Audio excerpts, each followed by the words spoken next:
todos, sejam muito bem-vindos na nossa primeira mostra de filmes espíritas do Rio de Janeiro. Eu sou Marcos Demário, representando a Funcaço Rádio Rio de Janeiro, dando as boas-vindas a todos nesta sessão que, na verdade, encerra a nossa mostra. Então, uma semana aqui no Cine Odeon, com 20 filmes espíritas passando para o público, num grande evento cultural inédito.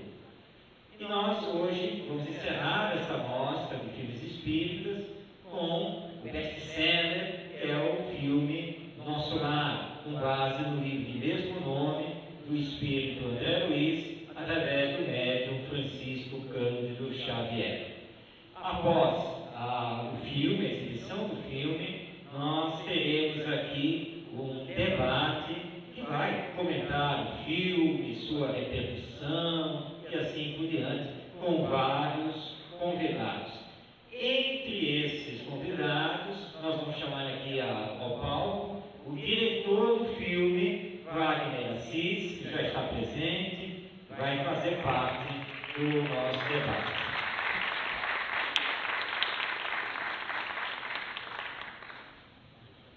Então, está aqui para quem não conhecia o Wagner, ele está aqui e vai então ficar para o nosso debate. Eu não tinha combinado com ele aqui agora, não, mas para aproveitar que ele está no palco, as perguntas mais difíceis serão para você. Tá bom? Então está certo. Ele concordou. Nós temos nesta mostra também o envolvimento da Versace Vídeos, na pessoa do nosso Oceano Verde de Melo, que é o curador da mostra, que também estará aqui no palco para o debate, entre outros convidados.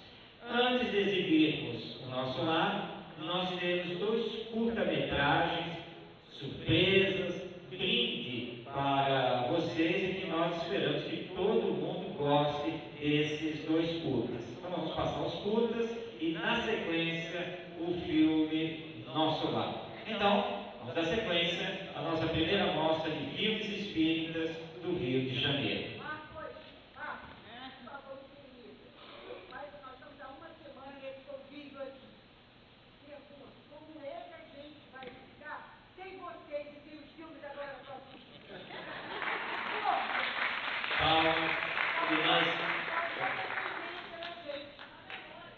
Não se preocupem, porque 1000 planos já estão nas nossas mentes e, se Deus quiser, e nós acreditamos que Ele queira, vem aí a segunda mostra, sim. Por isso que essa aqui tem o primeiro na frente, tá bom? Não se preocupem. Vamos lá, então.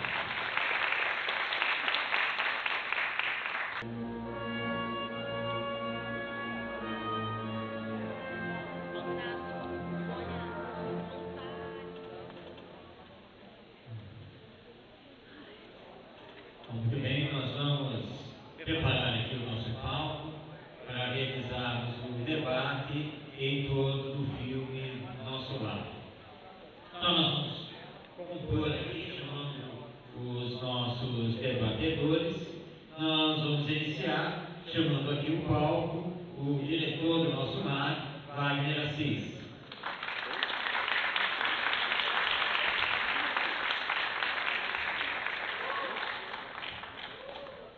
Temos também conosco, presente aqui para o nosso debate, o produtor Luiz Alberto Queiroz. Luiz Augusto.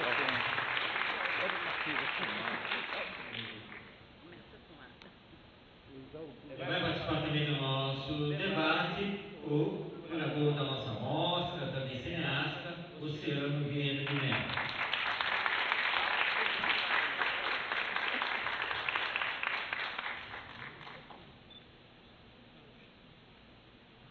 E convidamos também para participar do nosso debate, representando aqui a Rádio Rio de Janeiro, a nossa comunicadora Berenice Lima.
filme? Quando surgiu essa ideia? Como é que é essa história? Boa tarde a todos. Antes de tudo, incrível, 6 anos depois da estreia do filme, ainda tem bastante gente assistindo, muitos provavelmente assistindo pela segunda, terceira, ou quarta, ou quinta vezes, e isso é prova da força da história, de que o filme é muito maior do que todos nós. Bom, em resumo, a gente começou o projeto em 2006, quando a Federação Espírita Brasileira autorizou a realização da adaptação da obra literária para o cinema. Vão ser 10 anos. e aí, enfim, mãos à obra, né, porque precisávamos, acima de tudo, de recursos suficientes que dessem à história o que a história merecia. Nossa proposta era fazer um filme que fosse um filme para todas as pessoas, não só os espíritas, mas também os não espíritas. Foi uma aposta desde o início. E hoje, reportando esses 10 anos, o filme ele já foi visto por quase 40 milhões de pessoas só no Brasil. Isso é uma estimativa de cálculo de todas as janelas de exibição, entre o DVD, a TV a cabo, o cinema, que foi um grande sucesso de bilheteria, de público principalmente. E em quase 40 países já tem oficialmente, ou já exibiram oficialmente o nosso lar, em mostras, festivais, ou efetivamente em seus mercados, ou DVD, ou TV a cabo, ou mesmo nos cinemas. Então, não tem nem o que dizer em termos de gratidão ao que a obra é, ao que a obra continuará sendo, e dizer que a gente continua indo atrás do filme. O filme ele é muito maior do que todos nós, né? É verdade, Wagner. Boa tarde para todos. E eu queria lembrar, já que a gente falou de histórias, esse filme ele realmente é cheio de histórias de fundo espiritual. Então, já que nós estamos num ambiente aqui que é possível de falar com toda a clareza das coisas como acontece, eu quero dar um cuidado, mas eu acho que essa é uma história icônica, porque é do início. O Wagner é um lutador. Poucas pessoas eu conheço que têm essa capacidade, não é um elogio fácil, de perseverança, de luta, e desde que conheço é uma qualidade que ressalta muito em mim. E foi assim que a história começou, porque em 2006, minha secretária me disse assim: olha, tem uma pessoa que quer falar com você, com um diretor de cinema, um produtor, chama-se Wagner de Assis, e ele tem os direitos autorais do nosso lar. E eu, nas primeiras vezes, falei assim: direitos autorais do nosso lar? Deve ser verdade. Enfim, depois de algumas vezes, ele já, muito da minha secretária já sabia dele. Chegava e mas é uma pessoa tão boa, é uma pessoa tão... recebe ele. Tá bom, marca aí. E eu sou espírita, e eu digo, graças a Deus, tenho mediunidade. E quando vai virar minha porta, eu estou num susto, eu vou contar essa história aqui, porque é quase fundamental. Essa era quase complicada. Não, mas acho que aqui pode ser falada. Entra um Wagner e eu estou num susto, porque eu vejo atrás, nitidamente, o André Luiz e o Nando.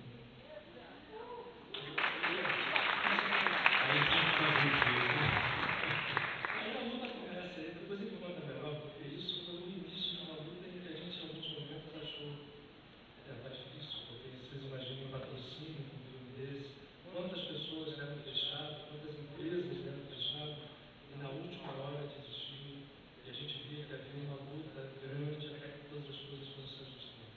Mas eu gostaria de contar essa história, porque essa também é icônica, que mostra com clareza quando a coisa parecia que havia uma condição maior do que nós, né? A história é maior do que nós, o processo é maior do que nós. Nós fomos, vamos chamar assim, intérpretes vários, sempre por várias das coisas. E a gente vendo aqui, é uma saudade enorme do Bart, né, de todas as coisas que a gente passou juntos. E ele sabe muito mais do que eu, viveu muito mais do que eu para contar.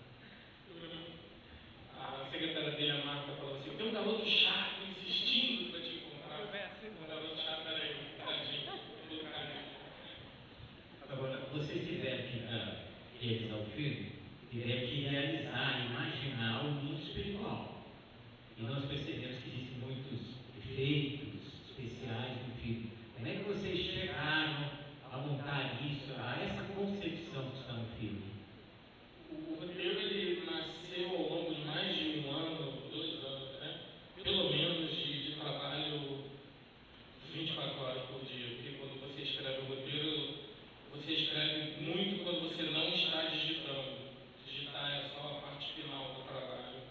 Eu cheguei a fazer mais de 30 reuniões em casas de amigos com leitores do nosso lar, antes até de encontrar o Luiz. Obviamente era um livro que eu já tinha lido, relido, é um livro que eu gosto de dar de presente para as pessoas. Sabe quando você compra mais e deixa assim na mesa, aí vem alguém na sua casa, aí a pessoa começa a falar um monte de coisa triste, e fala assim, pô, vou te dar um presente, toma um livro, aí a pessoa se assusta. Era um livro que fazia parte da minha vida nesse sentido. E o imaginar as coisas que não estavam relatadas no livro, e aí foi um exercício audiovisual mesmo, um exercício dramático. Você tem que fazer escolhas que são escolhas para sempre, pelo menos para esse projeto.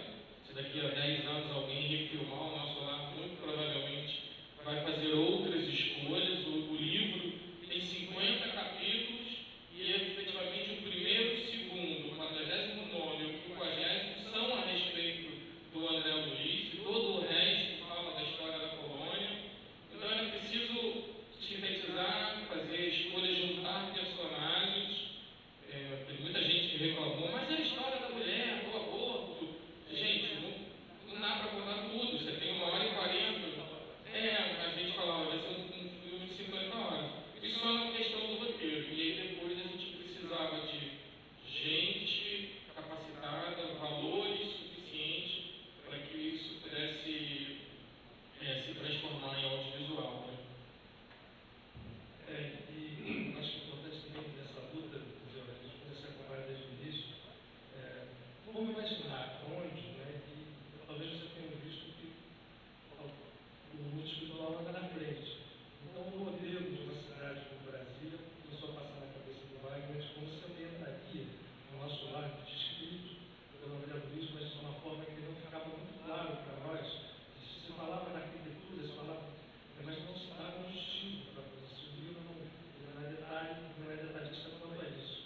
Então, eu acho que eu fiz isso, porque a imagem de Brasília, o livro era da década de 40, em Brasília depois foi materializado no plano físico na década de 60, então fazia sentido que pudesse haver uma inspiração na arquitetura que depois inspirou os arquitetos que fizeram no Brasil.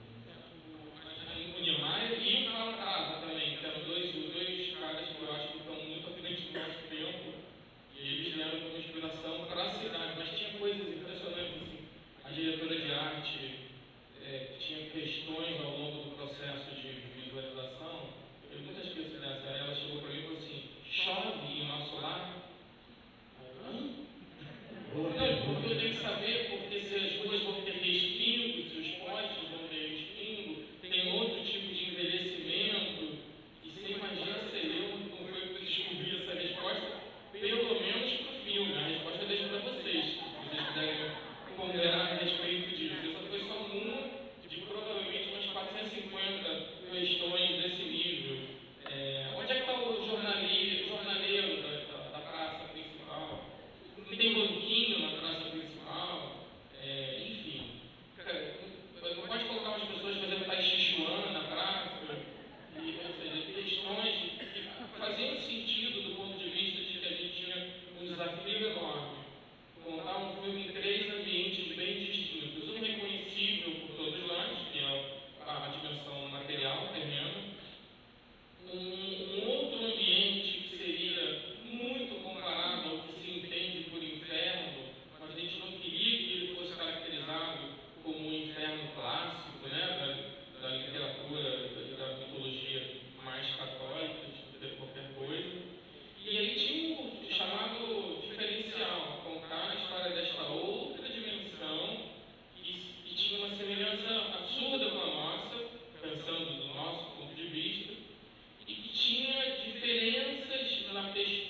questão doutrinária. Vocês fizeram um filme para os espíritas ou é um filme para o público em geral? Como eu disse, a primeira posição foi: nós precisamos fazer um filme que faça justiça ao que a história pede e converse e dialogue com o leitor do livro, né? É o racional, é o que é o mais Kardec possível. E aí depois a gente começa a perceber que é um tema que absolutamente interessa para todo mundo e que a gente tinha que ter um cuidado enorme em que todo o aspecto doutrinário não passasse para o espectador de forma impositiva ou de forma proselitista. Daí a necessidade de fazer com que o público acompanhasse o André Luiz, o personagem principal, e todas as informações que tinham algum caráter doutrinário foram informações dadas diretamente para o personagem em função da transformação dramática que aquele personagem precisava ter. Acho que, em essência, foi isso, né? Embora seja extremamente limítrofe a distância entre o que é doutrinário e o que não é doutrinário na obra cinematográfica. E antes de passar para o Luiz complementar, eu sempre lembro, houve um questionamento e ainda existe e é válido a gente referendar o que é um filme espírita com gênero. Né? Para se estabelecer um gênero, você precisa de uma série de produções, você precisa de características dramáticas ou características temáticas que distinguam esse é um gênero cinematográfico. A gente não tinha isso. Em 2008, 2009, quando a gente começou a filmar, outro filme que a gente sabia que estava sendo feito era uma cinebiografia a respeito da vida do Chico Xavier, e o outro que tinha sido lançado era também uma cinebiografia em gênero de docudrama, né, um documentário dramático sobre Bezerra de Menezes.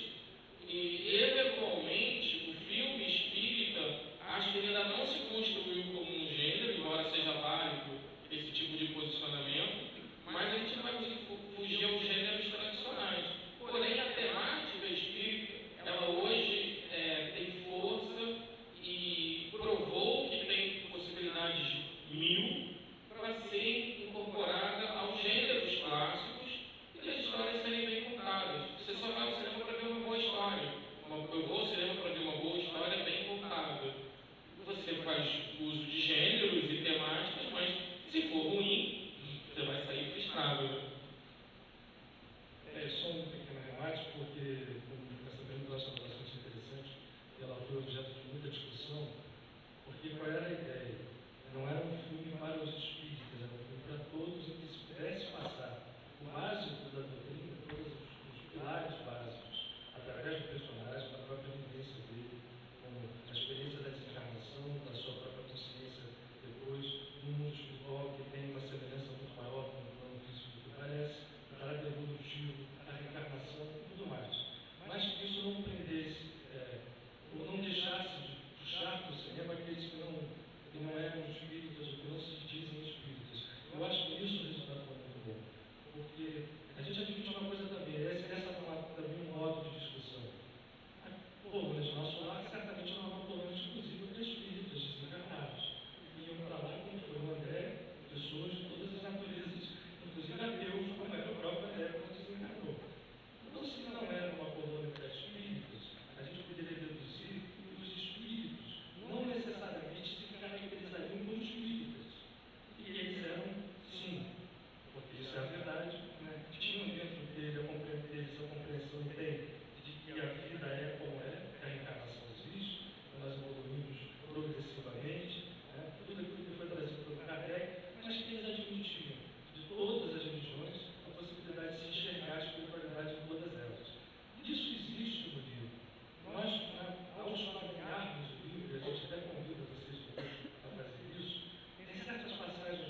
Eu vou aproveitar e uma pergunta que eu preciso fazer para o Wagner.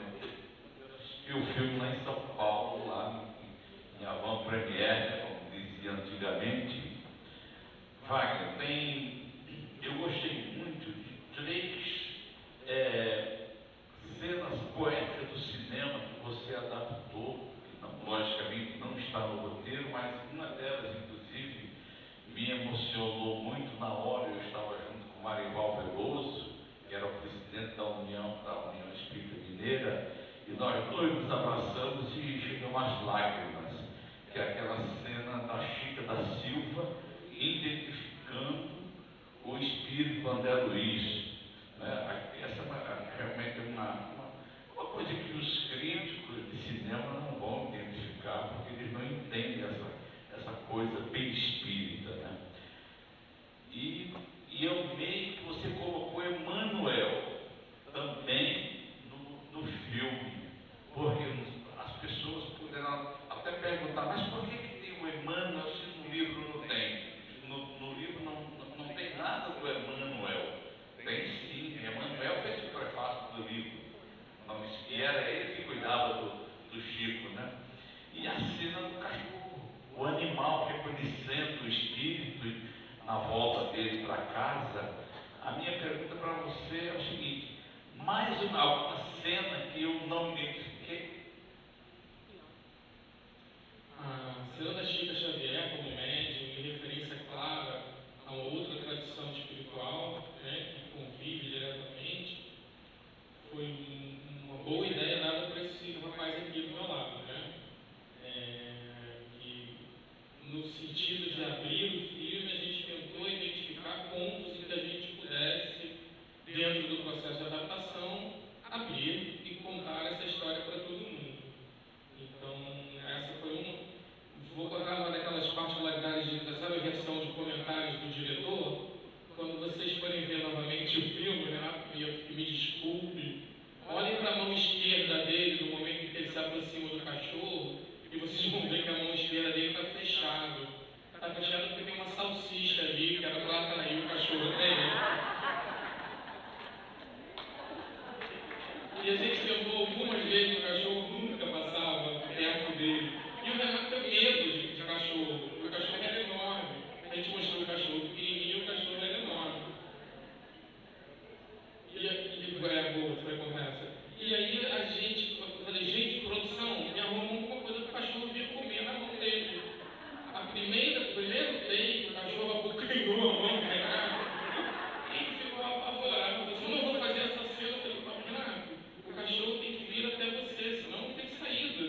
Segura a salsicha. Eu falei assim, se ele me avançar, eu vou largar a salsicha. Mas enfim, isso, tem gente que me diz que acha a cena mais bonita do filme. Isso é muito impressionante. Tem a terceira cena que você falou foi a da Chica, a do Renato, e a do Emmanuel. Obviamente, antes de me lembrar do Emmanuel ter escrito o prefácio, a lembrança foi quem que apresentou o Chico ao André Luiz? O Emmanuel, né? Então, além de ser um admirador, né, absurdo da vida, da obra, por que a gente não botou o Emmanuel no filme, né? Tem também um detalhe, o Luiz vai lembrar agora. Dessas histórias interessantes, também as passagens são muitas, né? Mas a gente lembrando aqui, vendo o filme, quando chegam os desencarnados recolhidos na Europa, né? E essa cena foi muito difícil de filmar, porque ela tinha muitos figurantes, né? Quase 1.500 pessoas, e muitas passagens não passavam bem, e de repente o Wagner adorou. Nossa, essa foi ótima, foi muito bem. Vamos lá no monitor ver.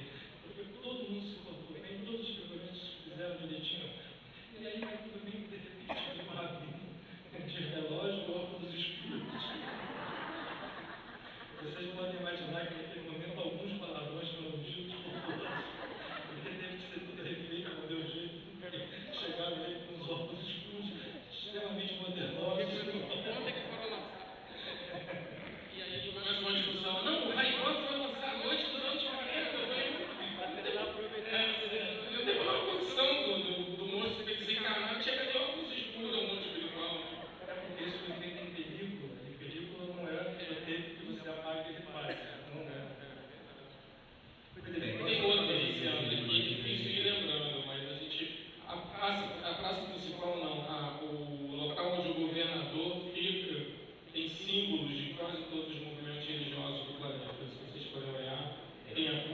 Francisco, na Marco Digital, tem a Estrela de 6 Pontas, tem o Crucifixo Cristão, tem enfim, o Luiz que fez a consultoria disso tudo, então os símbolos estão todos lá.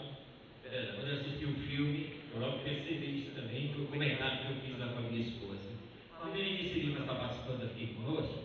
Berenice, na Rádio Rio de Janeiro, ela com a Deusa Nogueira, vem já há muito tempo fazendo estudo de toda a série das obras do André Luiz. Berenice, embora o André Luiz não esteja aqui, mas está o diretor e o produtor do nosso lado. Então agora é só a hora de tirar suas dúvidas, fazer as suas perguntas, é agora. Como eu falei para o Oceano, esse evento aqui no centro da cidade, ele acaba sendo um pronto-socorro aqui na cidade. E se o André Luiz não estiver reencarnado, com certeza ele está passando por aqui, porque aqui acaba sendo um pronto-socorro por conta dessas imagens. Porque embora algumas cadeiras estejam vazias, infelizmente, mas o auditório está cheio, porque muitos desencarnados vieram aqui aprender como desencarnar, como nós, né? Então, para aprender a desencarnar bonito, com dignidade, bacana, é bom assistir esses filmes. E o Emmanuel, na verdade, ele é que é o organizador de todas as obras do Chico, mesmo que não sejam deles, né, a psicografia dele, mas ele é o orientador, é o revisor de todas as obras, então foi muito bem colocado realmente o Emmanuel ali. Quando foi colocado no filme, eu moro na Barra, então nós fechamos 2 salas no Barra Shopping, no CIAI, só para os amigos. Fizemos um horário no sábado pela manhã e vendemos assim os ingressos rapidamente e depois fizemos um debate sobre o filme e muito interessante. Vocês estão realmente de parabéns. Para uma pessoa que falou aqui, o que vai ser agora quando acabar a mostra? Não sei se a pessoa está aqui na plateia, mas está, né? Então, 2 dicas. Se ligue no Rio de Janeiro, todos os dias, 24 horas no ar, e na TV Nova Luz, que aí isso é homeopatia, né? Vamos ter essas doses pequenas até termos um remédio grandioso na segunda mostra que será feita aqui. Agora, uma curiosidade. Você falou que foram em muitos países que foi lançado, vocês presenciaram, vocês tiveram muitas entrevistas. 2 perguntas. Teve alguma entrevista, porque o filme, aqui pra gente, a gente vê como espírita e aplaude como espírita, mas nós sabemos que temos um viés comercial bastante forte. E tem a questão religiosa. Em algum momento, alguma entrevista, alguma questão ligada à religião, assim, tipo uma saia justa, principalmente ligada à Segunda Guerra, quando chegam os judeus na Polônia? Eu passo uma semana, e o Luiz sabe que eu encaminho, sem receber e-mail ou comunicado a respeito do filme em algum lugar do mundo. Isso é bem impressionante. Me perdoe, eu não me lembro de polêmica relacionada a isso, não. Eu me lembro de 2 coisas bem interessantes aí também, até a título de bom humor, de boas lembranças. O filme ia ser selecionado para o Festival de Veneza, na época que ele estava sendo considerado e não tinha ido comercialmente. Acho que os espíritas veem como um filme que tem a temática espírita, mas os não espíritas, que foram a grande maioria das pessoas que tiveram no cinema e viram pela TV, tem diversas interpretações, e isso expandiu para o mundo, nos Estados Unidos, no Canadá, no Japão,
eis que eu me deparo de repente com uma cópia, com um título em italiano. Eu falei para o Luiz, eu falei, vem cá, isso aqui é italiano mesmo, né? Podia ser um outro, obviamente a gente reconhece, mas não é. Enfim, aí eu achei 3 cópias do filme, pirata, com legendas em italiano, que nós não fizemos legenda em italiano, e cada uma tinha pelo menos uns 300 a 400 mil views. Aí eu encaminhei para os distribuidores. Olha aí o que vocês deixaram de fazer, olha o dinheiro que vocês deixaram de ganhar, né? Dentro do aspecto comercial, isso mostrava o potencial do filme. Então, se a decisão deles foi em função de algo fora cinema, foi uma decisão errada, porque a gente estava no âmbito do cinema, né? E vocês têm ideia de fazer algum outro livro dessa série? Conte tudo, esconda Não, nada. não é mistério. A gente está em finalização de financiamento. Eu imaginava que esse ano já estaria terminando, mas como esse ano foi um ano muito tranquilo no país e muito calmo, não deu para terminar porque a gente ficou sentado de pernas pro ar, né? Então, não deu. E tudo a seu tempo, mas a gente está absolutamente trabalhando com todo afinco na continuação da obra. A gente está chamando provisoriamente de Nosso Lar 2, só para poder imitar Guerra das Estrelas, entendeu? Porque tem Guerra das Estrelas em 2, mas é baseado no livro seguinte. A lógica foi que nós andássemos adiante e usássemos o livro Os Mensageiros, e aí, como eu sou muito pidão, como diz o Luiz, não é nem uma questão de tenacidade, ser pidão, eu insisti com a Federação Espírita que eu pudesse usar pedaços do Obreiros da Vida Eterna, porque eu acho incrivelmente visual. Quem já leu aqui sabe exatamente do que eu estou falando. E eu falei, gente, tem uma casa que decola. Isso é cinematográfico. Vai dar para fazer o Mensageiro se o Obreiros da Vida Eterna. Então, já que a gente vai fazer o Mensageiro, deixa a gente adaptar alguma coisa aqui. E graças a Deus a Federação Espírita Brasileira entendeu. Você não acompanhou esse processo todo. Você é testemunha ocular e escrita da assinatura e da autorização desses contratos. E a gente está literalmente mirando o barco para ele entrar na água, se tudo estiver muito bem encaminhado. Agora no iníciozinho de 2017, o país vai estar mais calmo aí sim, de fato, acredito eu, né? As orações vão funcionar e as nuvens vão se dissipar e a gente vai ter chance de produzir com a mesma ou a maior qualidade ainda possível, produzir com intensidade dramática, produzir cada vez mais aberto, para que além de 40 países, quiçá outros 40, para que não só 40 milhões, mas quiçá 80 milhões, enfim, a gente quer expandir essas histórias que são sensacionais. Eu falo disso com uma paixão enorme, porque quando você senta à mesa para bater papo, você conta essas histórias, quem não conhece fica impressionado. Então por que você vai ficar impressionado na tela? Só a gente trabalhar direito e não fazer besteira, né? Essa luta é grande, mas ela vale a pena ser realizada, porque o retorno, principalmente o retorno das pessoas que, utilizar isso muito bem, vai nos acalmar, das pessoas que se transformam, né? Bastava uma daqueles relatos que a gente se sentisse realizado, porque a luta material foi muito grande, a compensação material praticamente não existiu, apesar do número de telespectadores, né? A gente não comenta, mas é um fato da gente até compartilhar, porque muita gente chega assim, comigo.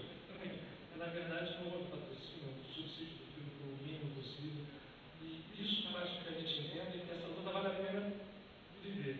Porque, na época, foi o filme que usou maior quantidade de efeitos especiais, que usou recursos que os filmes brasileiros não utilizavam, porque era preciso que tivesse um tom de realidade e um respeito à obra do Chico. E o desafio agora é maior, porque o que o roteiro traz, né, a gente não antecipa aqui, é algo que também continua trazendo esse lado visual para que a mensagem venha acompanhada do impacto visual e daquilo que as pessoas possam perceber como realidade, sempre, quando elas não podem ver isso, vão ver na tela do cinema. Antes de você perguntar, Luciano, assina logo o contrato com eles para lançar o filme aqui na segunda mostra. Compromisso, está fechado. Está fechado. Essa coisa que a Berenice falou das premiadas foi muito bacana.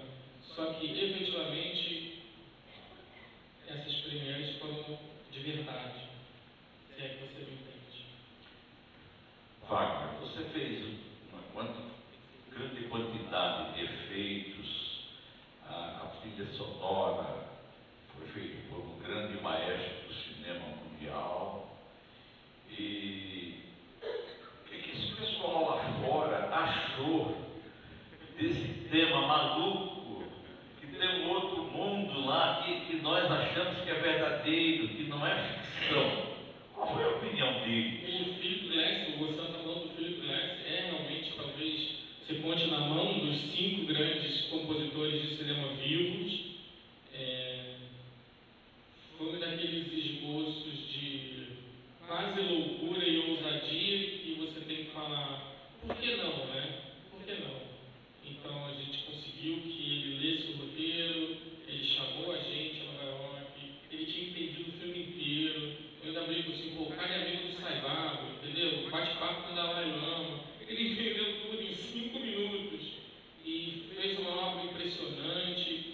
Começou a pedir qualidade musical e a gente acabou na Orquestra Sinfônica Brasileira e tinha que fazer. O Filipe gostou pra caramba do filme, mas daquele jeito, ele estava compondo a trilha do Nosso Lar e uma ópera para crianças em Nova York a respeito de buracos negros, isso tudo ao mesmo tempo. Então você imagina a cabeça desse ser humano, né? A gente fez os efeitos visuais todos no Canadá, com o pessoal da Intelligent Pictures, que era uma empresa que comportava a nossa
acabei de assistir aqui uma sessão com os exibidores do nosso lar. Eu estou achando muito estranho esse filme. Como é que eu vejo? Aí eu pensei, coitados, eles não sabem de nada.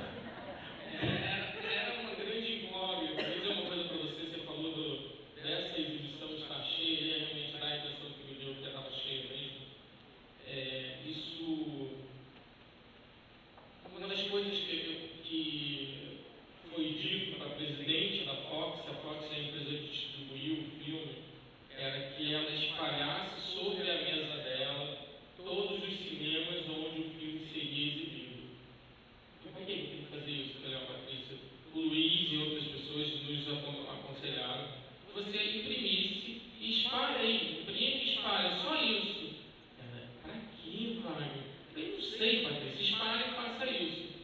E aí a primeira semana foi um recorde de público, a gente fez 1.300.000 espectadores em 5 dias. Aí ela falou assim, você sabe o que deve ter a ver com aquelas salas lá espalhadas? Eu falei, deve ter a ver. E posteriormente a gente começou a entender que as exibições não aconteciam só no plano material. Algumas mensagens vieram, algumas colocações, a própria federação publicou no Reformador um trabalho psicográfico que foi feito e que indicava que as salas de cinema estavam sendo multiplicadas e muitas entidades estavam sendo trazidas. Assim. Eu lembro com muita clareza, engraçado, quando você faz o filme, você não almeja mudar ninguém, né? Você não almeja que a pessoa saia da sala de cinema multiplicada. Mas existe uma sinergia entre essa luz aqui, essa imagem, 24 quadros por segundo, o inconsciente. Isso gera nas pessoas uma relação que só a arte é capaz de fazer. Né? E aí a espiritualidade faz o resto.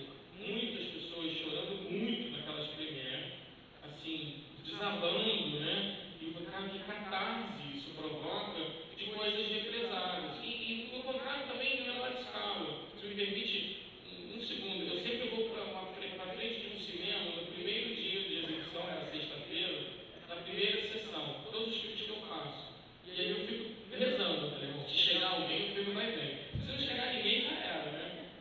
E eu fui nessa vez, eu escolhi o Shopping Viapar, ali na Barra, me sentei naquele restaurante que tem em frente à entrada do cinema. A primeira sessão começava 1h da tarde. Eram 3 para 1, não tinha ninguém. Eu já estava desesperado, pedindo batata frita. Falei, já era, 6 anos de trabalho, vai tudo por água abaixo, ninguém gostou. Quando deu 1h da tarde, veio uma senhorinha, toda sorridente. Ai, ela salvou. Aí ela vira para trás e fala assim, a entrada é aqui. E aí chegaram os 3 ônibus de cinema. E eu sou muito grato a isso, porque era assim, era a primeira caravana de um centro espírita que tinha ali perto, e isso foi se multiplicando. Então, nessa sessão, eu entrei, sabe quando você entra assim pelo lado e olha para trás, e aí eu fiquei na porta do cinema, e aí saiu um senhor xingando horrores. Passou por mim assim, com 20 minutos de filme. Aí eu lembrei do Nelson Rodrigues, que ficava na porta do teatro, não deixava ninguém ir embora. Eu vou atrás dele, né? Aí sentou lá fora, naquele foyerzinho. Eu falei, o senhor estava na exibição? Eu falei, minha mãe trouxe. Eu falei, bom, já acabou, deu algum problema? Não, vou ficar vendo aquela porcaria desse filme aí.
livro que com certeza tanto André Luiz quanto Chico Xavier lhe perdoam.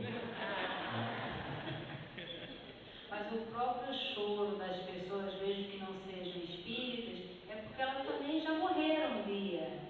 E aí, quando começa a ver tudo aquilo, acaba acessando mesmo o inconsciente e às vezes acontece realmente essa catarse.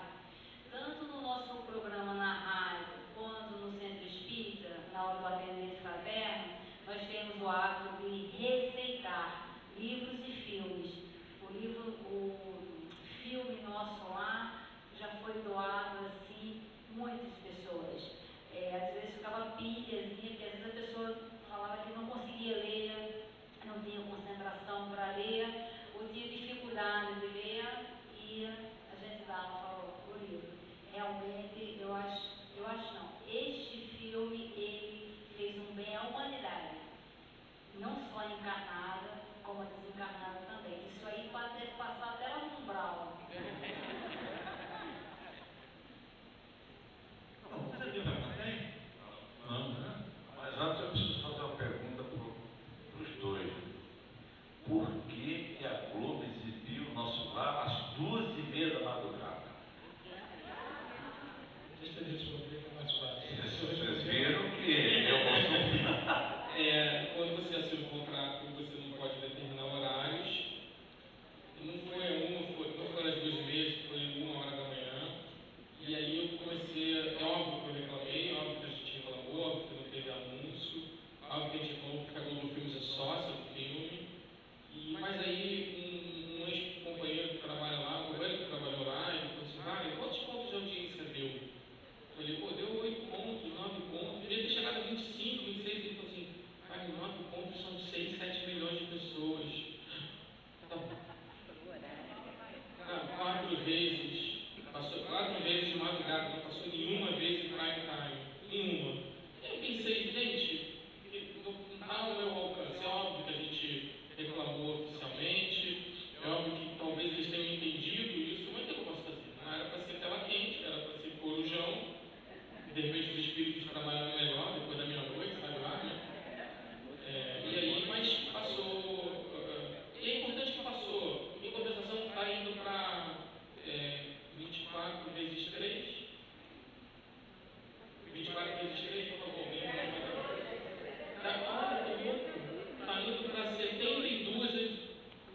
está indo para 72 edições do Telecine, 3 vezes de 24. Eu não tinha pensado nisso. Que louco! O Telecine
que é o Nestor Mazotti. Você sabe que nós acompanhamos todo o processo, né? Sem ele não tinha filme. Sem ele não tinha filme, é isso que eu queria ouvir. Sem a presença dele, sem as decisões dele, vocês não estariam aqui hoje vendo esse filme. O Nestor Mazotti, para quem não sabe, era o presidente da Federação Espírita Brasileira. Ele desencarnou há um ano atrás, 2014 ele desencarnou o Nestor. E foi uma aflição. A gente estava sempre junto em São Paulo, ou em Brasília, ou aqui no Rio, em reunião, e ele mesmo sacrificando, com todo o sacrifício, com toda a oposição das trevas, ali, acho que vocês sabem, Luiz, as trevas estavam agindo, e ele talvez tenha dado até a vida para que nós... Eu acredito até que tenha sido isso. E depois o mensageiro, né? Lembra quando nós fomos lá na Fox, eu, você e ele, e acabamos convencendo a Patrícia a fazer os mensageiros. Eu espero que vocês façam logo. Nós estamos sedentos de novos filmes do André Luiz. Alguém quer fazer uma pergunta? Marcos, você quer conduzir, por favor? Por favor, se alguém quiser dar uma pergunta, que seja clara e objetiva. Tá bom, gente?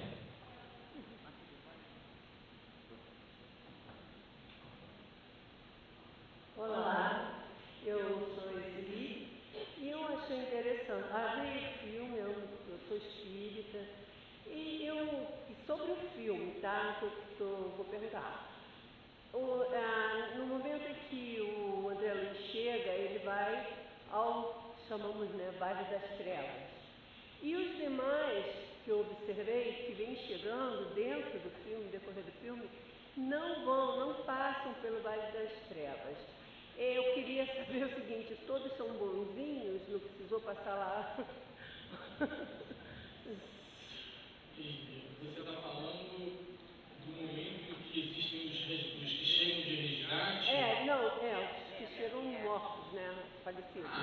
A gente considerou que chegava gente em todos os lugares. Então, como a gente já tinha visto aquela zona do umbral, a gente entendeu que era importante também mostrar que outros de outras áreas chegavam à cidade sendo resgatados. Independente do seu, da sua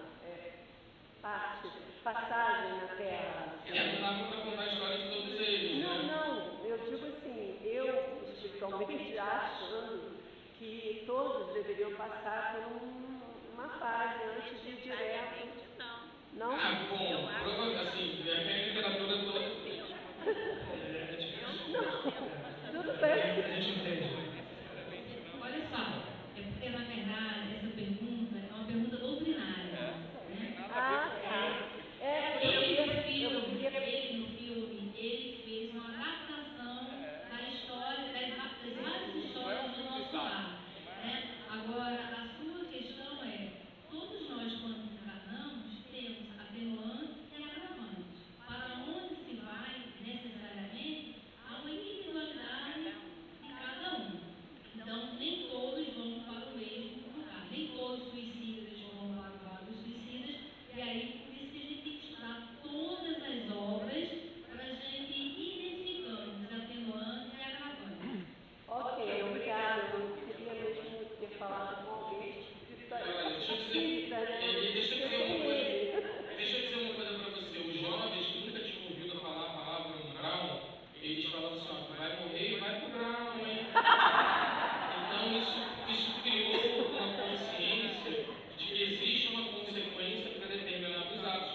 Puxa, bacana a gente conseguir colocar essa ideia para determinados jovens, né?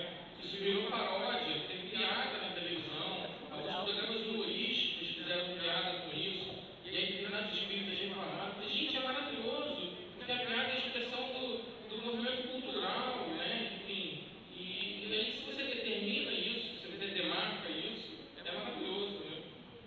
Então tá, obrigada. Mais uma pergunta. Wagner, quando você fala sobre o senhor que saiu zangadíssimo nos 20 minutos... Não era seu marido. Hein? Você conhece? Não, eu tive vários maridos, não era nenhum deles. Eu achei que ela fosse dizer, ele estava comigo. Não. que, na verdade, em geral, quando põe a gente na frente de um espelho, a gente não gosta do que vê. Então, este senhor viu que ele era e não quis ver. É só isso. Eu passei por esse tipo de vivência, de coisas que me foram ditas, e eu quis virar as costas para não ver o que, obviamente, era a minha realidade. Isso aí, Tá? muito obrigado. Se a gente for pensar, isso é função da arte, né? Isso. Essa mesma arte que estão tentando deixar que seja obrigatória nos currículos das escolas brasileiras, essa mesma arte que estão querendo que seja voluntária, do desejo do aluno, que não quer nem ir para a escola, esta arte é capaz de fazer as pessoas pensarem, né? Então, maravilhoso. A outra observação é que qualquer casa, e vamos ver casa como uma construção, inclusive de arte, não é? Começa com um tijolo. E você pôs muitos tijolos e fez uma obra realmente maravilhosa e que eu sei que muita gente passou a pensar na coisa espírita através de ter ouvido e visto, e não por ter sido intelectual, lido livro, acompanhado a obra. O cinema tem uma força extraordinária. Meus parabéns, precisamos de várias amostras de filmes espíritas ou não, mas que falem da espiritualidade. Obrigada. Um detalhe, hoje pela manhã eu disse ao Oceano, eu estou aqui desde quinta-feira, só vou em casa para dormir, que eu precisava de ver uma pessoa homenageada.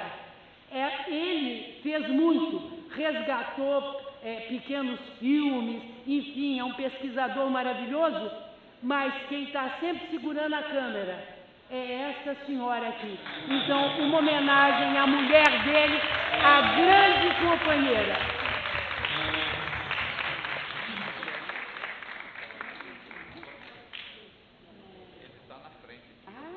Não tem problema não. Pode falar. Obrigada.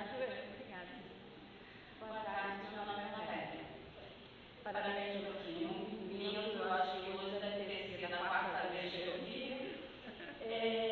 Mas eu tenho uma pergunta. A minha filha é pianista e apaixonada pela trilha sonora. E não acha a partitura desta trilha.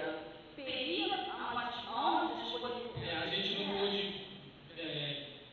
oferecer publicamente, a gente não pôde disponibilizar a partitura por uma questão de direitos autorais. A gente tem, quando alguém pede para tocar, para executar, a gente autoriza e manda a cópia da partitura, mas a gente não tem autorização, pelo menos não tinha até levar alguns anos, para poder imprimir. Tanto se vocês forem ver no livro de bastidores do filme, a gente colocou só um pedacinho da partitura, porque não podia transformá-la em um livro, que era uma coisa que eu queria também transformar em partitura. Mas algumas orquestras já pediram para a gente fez lá os trâmites legais e cedeu a partitura. Eu não sei como eu posso ajudar, assim, sei que os donos dos direitos não nos ouçam, né? Mas, enfim, nesse sentido a gente teve que resguardar. Tem muitas questões que rodeiam o filme no aspecto comercial, que, inclusive, com as quais o público frequentador de centro espírita não estava acostumado, né? E, enfim, essa é uma delas. Mas, com o tempo, essas coisas vão se acalmando, com os novos filmes, essas relações de direitos autorais comerciais vão minimizando, e aí a gente pode voltar a compartilhar com as pessoas. Por mim, eu compartilharia na internet, entendeu? O Luciano já pediu para lançar a partitura, mas eu disse para ele, Luciano, eu ainda não posso, infelizmente. Quando a gente puder, com o maior carinho, o maior prazer, entendeu? Obrigado a você.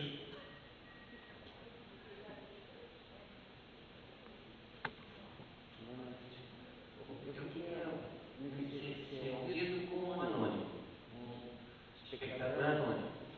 Eu, por muito tempo, me recusei a ver esse filme. E há um ano atrás, eu fui me aproximando também achava que podia ser um filme muito óbvio, me decepcionar, que não tivesse o caráter de espírito que eu esperava que tivesse que ter. Só que depois desse festival maravilhoso, eu fui contemplado com o último filme da mostra, depois de uma série de maravilhas que foram apresentadas. E eu só queria chamar a atenção para uma coisa. Eu só fui arrebatada nesse filme na cena que eles estão vindo da guerra. Ela me passou uma ideia de ecumenismo geral. Aquela pequena cena engloba o ecumenismo geral do planeta e foi o que me surpreendeu e me fez eu dar 10 do filme. Obrigado. Essa foi exatamente a ideia. Eu gosto mais, particularmente, também. Apesar do óculos, porque deixado você nervoso. É um cabelo de verdade, viu? Aquele figurante é um cabelo de verdade. Boa noite. Boa noite. Olha, eu não vou fazer uma pergunta, eu vou fazer apenas um depoimento e quero lhe oferecer um presente. Esse filme, a primeira vez que eu assisti, logo que ele foi lançado, ele me emocionou bastante, mas hoje ele me impactou. Foram muitas reflexões, foram muitas emoções, mexeu profundamente comigo em razão de um momento que eu venho passando na minha vida.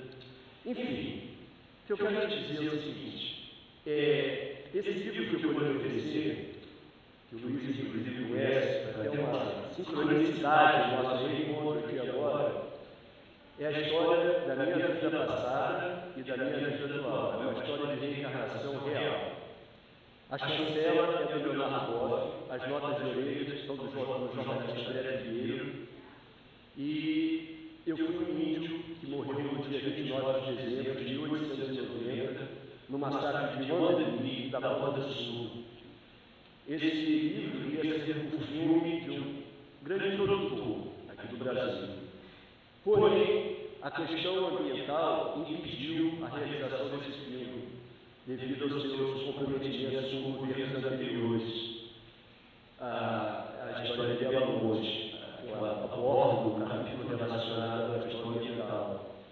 Então, eu quero te oferecer essa obra. Você me desculpe, ela está um pouco molhada, porque a garrafa d'água abriu na minha mochila e molhou tudo. E o livro que estava dentro desses 2 sacos plásticos, eu achei que tivesse salvo, molhou quase todas as páginas, mas na parte inferior das páginas. A água estava fluidificada? Oi? A água estava fluidificada?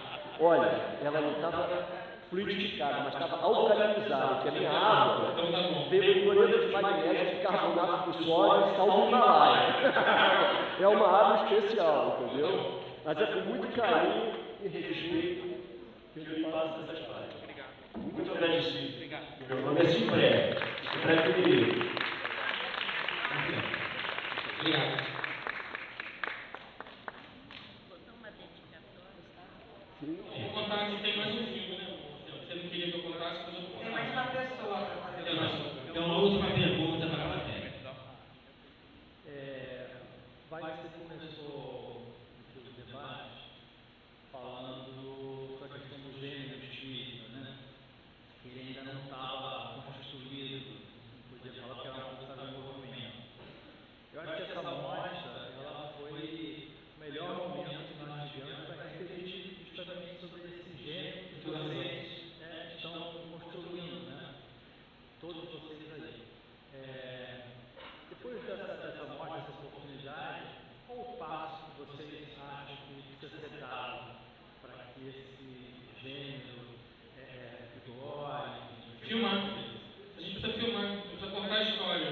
A gente precisa lapidar a capacidade de contar a história em audiovisual. Além do Mensageiros, vocês sabem que tem outro filme em preparação e que me surpreendeu muito quando eu recebi o convite, que é a cinebiografia do Allan Kardec. E a gente vai fazer também ano que vem. Então, vocês fiquem ligados aí que em breve a gente vai contar também um pouco da história do Kardec aqui na Terra. Bom, nós queremos agradecer a presença de todos. Agora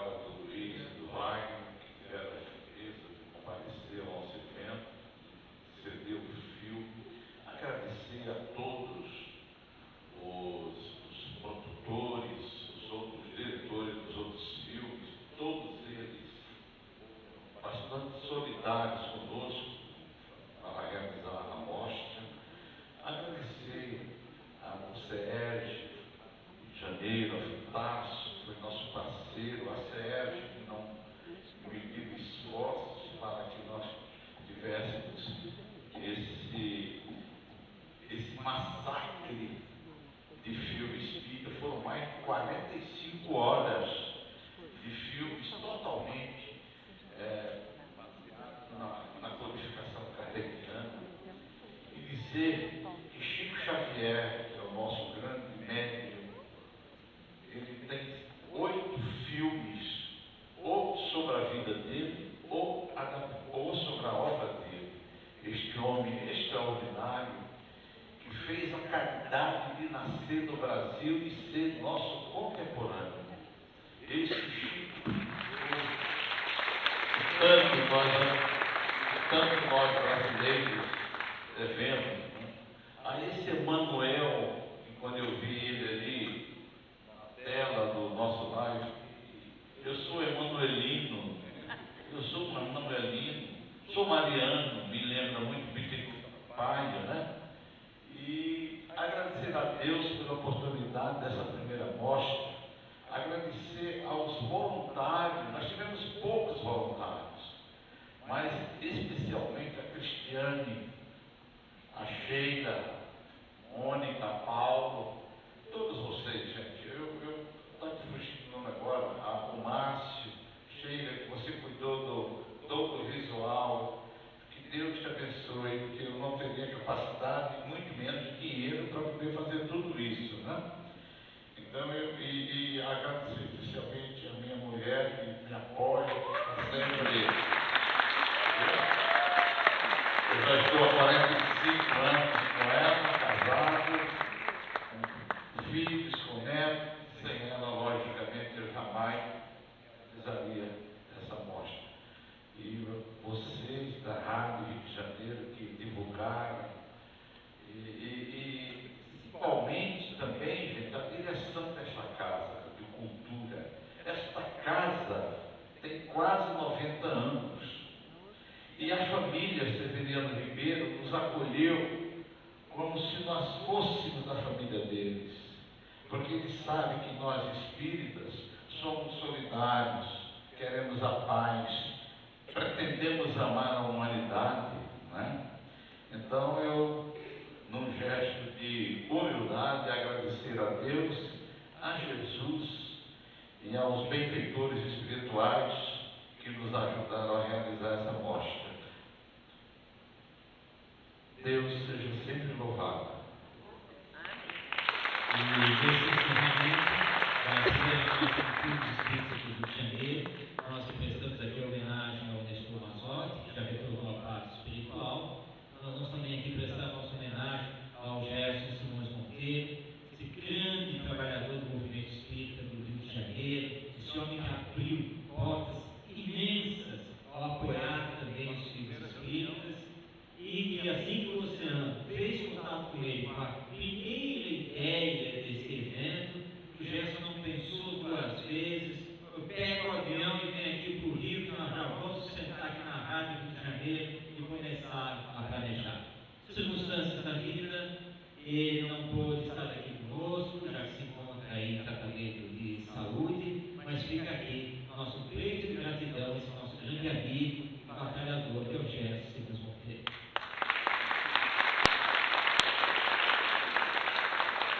A todos vocês, o nosso agradecimento de coração, a todos que subiram nesse palco, que estiveram aqui na nossa tela, e que nós possamos nos reencontrar pelo movimento espírita, por tudo que ele é pela frente, e, se Deus quiser, na medida que ele queira, a segunda mostra de filmes espíritas do Rio de Janeiro. Grande abraço a todos.